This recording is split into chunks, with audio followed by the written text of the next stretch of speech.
alors aujourd'hui on se retrouve pour une nouvelle vidéo et aujourd'hui on se retrouve pour l'anime de One Piece, cette fois-ci pour l'épisode numéro 955 qui s'intitule Une nouvelle alliance. L'armée de Kaido se rassemble.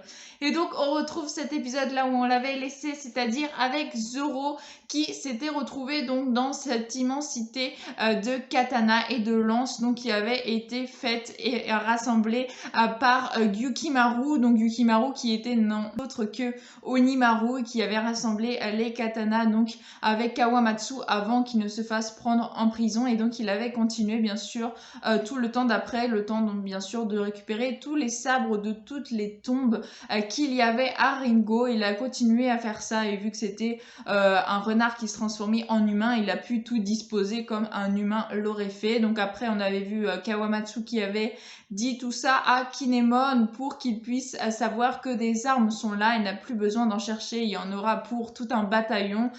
Donc voilà, on avait fini vraiment l'épisode dernier avec une très bonne surprise. Moi j'avais adoré vraiment l'épisode dernier. Et donc aujourd'hui on reprend justement avec Iori qui avait demandé à Zoro de lui laisser le Shui et que elle lui donnerait le Enma. Donc ensuite on apprend dans cet épisode que Iori avait justement hérité de son père l'un de ces deux katanas, puisque Oden visiblement était un samouraï qui utilisait deux katanas. Il en a légué un à Momonosuke et il a légué bien sûr le deuxième qui s'appelle Enma à sa fille Iori. Et donc Iori justement elle a eu Enma de son père, donc de Oden en héritage, et c'est le seul sabre qui a réussi donc à entailler Kaido. Donc on a vraiment Zoro qui apprend ça et qui lui dit bon bah si tu y tiens je te rends le Shui. Si j'en ai un autre à la base, si j'en ai un autre à la place, ça me dérange pas, quoi, en quelque sorte, c'est ça qu'il lui dit. Il va pouvoir rendre, ils vont pouvoir garder justement Shisui que Yukimaru avait déjà repris à Zoro. Et on a Iori bien sûr qui va lui transmettre donc le Enma, qui est la seule lame qui a réussi à entailler Kaido. Donc quelle lame Zoro va hériter? Ça risque d'être, enfin hériter non, mais il va se voir confier Enma qui est quand même une lame qui semble être vraiment très très puissante. Est-ce qu'il va réussir à maîtriser Enma? Moi je vous dis ça parce que bien sûr je connais le scan, mais clairement c'est une arme surpuissante. Et quand j'ai vu ce qu'elle allait faire à Zoro, le sabre, j'ai fait what? Une arme ça peut faire ça? Donc je vous en reparlerai sûrement à l'épisode prochain au vu des brefs du prochain épisode. On va en parler, on va parler d'Enma dans le prochain épisode, donc à dimanche prochain. Là c'est pas le but de l'épisode, puisque directement après on se retrouve avec les prisonniers justement qui sont toujours tenus prisonniers dans le centre de Wano, malgré ce que Yasui avait dit, comme quoi il avait fait ce petit dessin là, c'était pour rire, c'était une blague. Donc voilà, ils avaient pas voulu donc justement libérer tous les prisonniers. Donc il y a quand même des prisonniers qui sont en alliance avec Luffy et avec les fourreaux rouges qui sont toujours tenus prisonniers et dont ils ne veulent pas d'ailleurs libérer. Donc on s'y retrouve encore dans une autre prison, cette fois-ci avec Law. Donc Law qui était retenu prisonnier parce qu'il avait sauvé ses camarades justement, et donc il s'était fait prisonnier suite à ça. Seulement là on le retrouve, alors bien sûr il avait été tabassé donc il est couvert de sang, mais on le retrouve prendre le dessus contre Hawkins alors qu'il avait quand même des menottes en granit marin, enfin il était mal en point quoi, il venait de se faire tabasser, mais il arrive à reprendre donc le dessus sur Hawkins qui n'a plus les vies de ses compagnons, donc forcément il n'a plus aucune chose qui le retient d'attaquer Hawkins. Donc il arrive à se défendre et il arrive même à menacer Hawkins avec son propre sabre. Hawkins qui est donc contraint de parler et il lui demande s'il est vraiment sûr que Luffy sera un allié de taille, puisque lui-même il avait fait une alliance avec Kid et avec Appo et que leur alliance a implosé. Et donc là, on va avoir un petit flashback justement avec ce qui s'est passé et le pourquoi du comment Kid s'était retrouvé en prison justement aux côtés de Luffy. Puisque Kid, Appo et Hawkins étaient de base ensemble, ils avaient formé une alliance, ils s'étaient rendus donc vers Kaido. Mais Appo, lui, était du côté de Kaido et donc justement, ils se sont retrouvés, donc Hawkins et Kid a affronté seul Kaido, puisque Appo il était de leur côté, donc il leur a tendu un piège. Et en gros, donc c'est pour ça qu'il lui demande pourquoi est-ce qu'il est sûr de son alliance avec Luffy.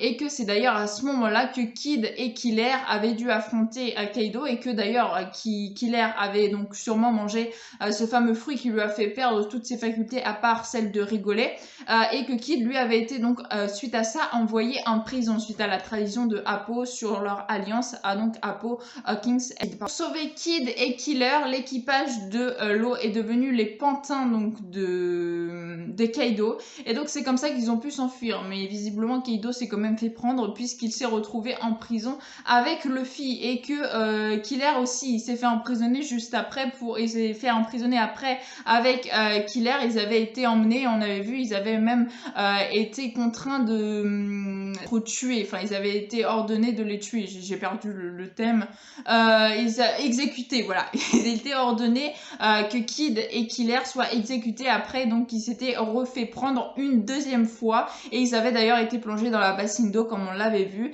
et c'était d'ailleurs avec le grabuge de Big Mom et de Luffy, tout ça, qu'ils avaient pu être sauvés, et grâce aussi à Reizo qui leur avait donné les clés pour qu'ils puissent enlever leurs menottes en granit marin, et ensuite il s'était enfui et il disait que justement les alliances étaient terminées, il n'en voulait plus, c'est pour ça qu'il n'avait pas d'ailleurs accepté l'alliance de Luffy. Donc là on le comprend mieux, le fait de pourquoi du comment il ne veut pas s'allier à Luffy pour justement refaire un assaut contre Kaido.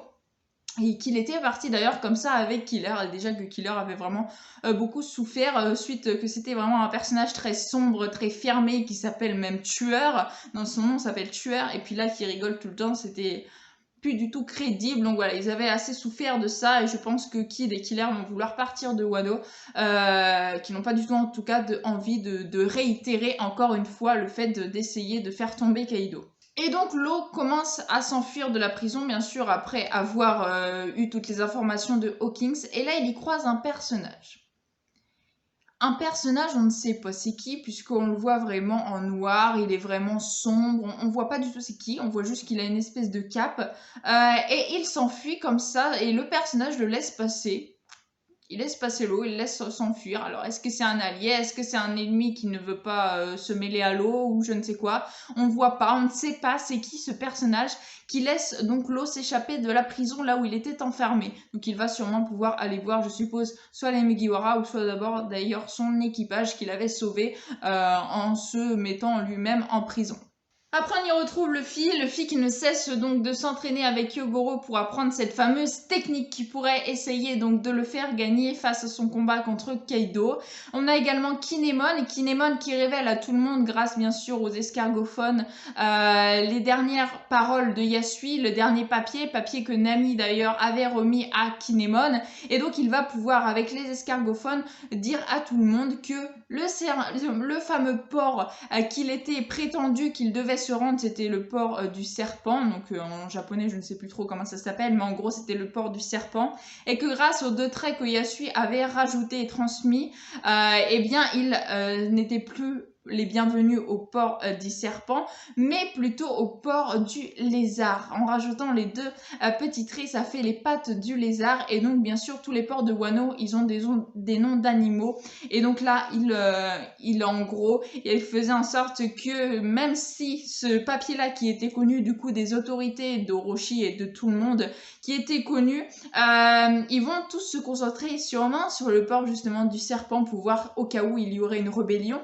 Et bah non, puisque tout le monde finalement va se diriger sur le port du lézard. Donc c'était vraiment très très astucieux de la part de Yasui, et Yasui les a sauvés d'une façon, et là il vient de les re-sauver d'une autre façon, donc c'est vraiment énorme, je trouve ça juste génial quand j'ai appris ça. Moi au début je croyais me souvenir du scan que ça avait changé l'heure du coup, et l'endroit, donc c'était juste l'endroit en fait, c'était pas l'heure, mais je trouve ça juste trop bien joué de la part de Yasui, qui avait lui-même un cerveau de ouf pour comprendre ça, que les autorités ils devaient avoir ce fameux papier, donc justement il fallait changer l'endroit des ralliements en rajoutant justement ces 2 petits traits là, et tout le monde a compris, ils n'ont pas eu besoin d'explications plus détaillées de Kinemon en escargophone, ils ont tout de suite tous compris que le lieu de rendez-vous pour la vengeance avait changé. On retrouve Kinemon où on y voit tous les fourreaux rouges, ou presque, puisqu'il leur manque plus que Denjiro qu'il n'arrive pas à retrouver.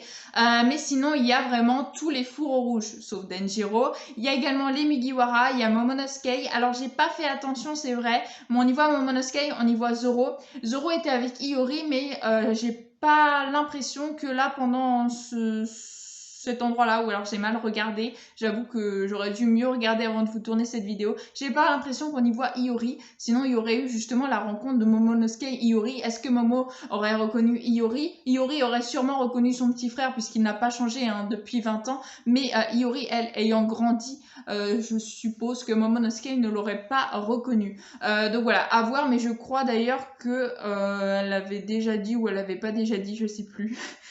Je sais plus. Je crois qu'elle voulait pas revoir son frère justement avant d'avoir gagné la bataille finale.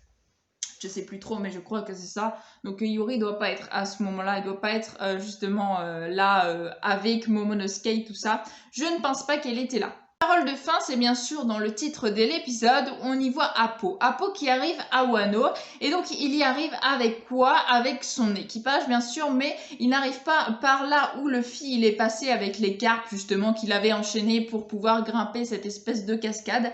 Il arrive tranquillement à Wano par le bas en fait. Il traverse la cascade et il ne peut traverser que s'il a l'aval bien sûr de Kaido et d'Orochi. Donc lui étant de leur côté, forcément il arrive à rentrer normalement. Donc il rentre normalement dans Wano, qui après il y a une espèce d'ascenseur qui l'amène là où il doit aller, donc je suppose à Onigashima. Donc on a Appo qui arrive, on a également des géants qui se font appeler donc les Numbers qui arrivent également à Onigashima, donc qui viennent rejoindre Kaido. Et aussi, on apprend un truc énorme et qui m'avait moi juste choqué quand je l'avais appris. Enfin, il m'avait pas choqué parce que je m'étais fait spoiler, j'avoue. On y apprend donc l'alliance, la fameuse alliance, qui va faire très mal, je suppose, à Wano, qui va faire vraiment du grabuge monumental, qui est bien sûr l'alliance de Kaido et de Big Mom, qui s'allient, et même ils le disent eux-mêmes, ils vont s'allier donc pour combattre les Mugiwara, tout ça, si assaut il doit y avoir. Et qu'après, par contre, ils se rebagarreraient comme ils l'ont fait là quand ils se sont vus. What the fuck. Voilà, et l'épisode se termine comme ça. Donc avec le fracas de bien sûr l'alliance de Big Mom et des Kaido, Appo qui arrive, les Numbers qui arrivent, donc on a vraiment des grosses têtes qui arrivent, ça y est, qui se rejoignent à Onigashima. On est à peu près, je crois, à 5 jours du raid, donc à 5 jours d'aller, ça y est, déclarer la guerre en quelque sorte. Donc voilà, on s'approche dangereusement de la bataille finale à Onigashima sur Wano, qui promet d'être vraiment génial. Donc voilà, franchement cet épisode je l'ai bien aimé, mais j'avoue que j'ai tellement adoré l'épisode dernier, franchement j'ai trouvé génial de A à Z. Celui-ci, bah je pense qu'il y en a beaucoup qui vont l'aimer parce que forcément il y a cette fameuse alliance de Big Mom et de Kaido, mais c'est vrai que moi vu que j'étais déjà au courant au niveau du scan, j'ai pas été enthousiasmée par cet épisode, à part que j'ai bien aimé l'épisode de l'eau, parce que je m'en souvenais plus d'ailleurs, que justement Appo, Hawkins et Kid s'étaient déjà rendus pour battre Kaido et qui s'était fait avoir d'ailleurs par Appo. Je m'en souvenais plus, donc j'ai bien aimé rapprendre ça. Mais c'est vrai qu'après, globalement, dans tout l'épisode, j'ai énormément préféré celui d'avant que celui-ci. Mais voilà, il était quand même très bien cet épisode avec vraiment cette révélation de fin, donc qui va faire très mal aux Mugiwara et aux Fourreaux Rouges, donc de cette alliance sûrement de Kaido et donc de Big Mom, qui promet d'être explosif, comme je peux dire. Voilà, c'est à peu près tout ce que j'avais à vous dire sur ce petit épisode. Donc en tout cas, j'espère que vous aurez passé un bon moment en ma compagnie. Si vous avez aimé, n'hésitez pas à liker, à commenter, à partager et à vous abonner, ça ferait vraiment très plaisir. Je vous souhaite une excellente fin de journée, portez-vous bien et moi je vous dis à la prochaine. Ciao ciao.